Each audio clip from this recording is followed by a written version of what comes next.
Hi, I'm Simon with AppliancePartsPros.com. Today we're going to show you how to repair your appliance. Are you ready?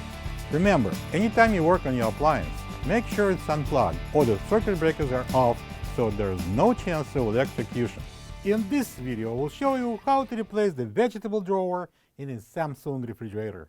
It's going to be a very easy repair. Should only take a few minutes to show you how to do it. When you open up the package, you're going to get a new vegetable drawer. There are two vegetable drawers used in the fresh food compartment of this refrigerator. This one is located on the left side. It's used for storage of veggies and fruits.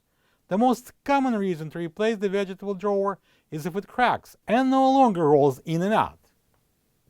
To get to the part, we need to open both doors.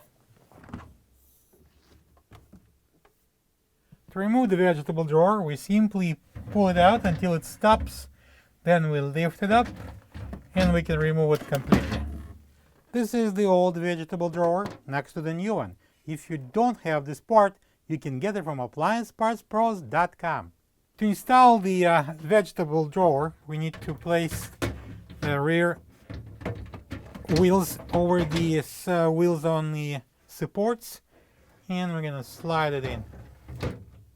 Well, and if you do have the protective film, like I do, let's peel it off.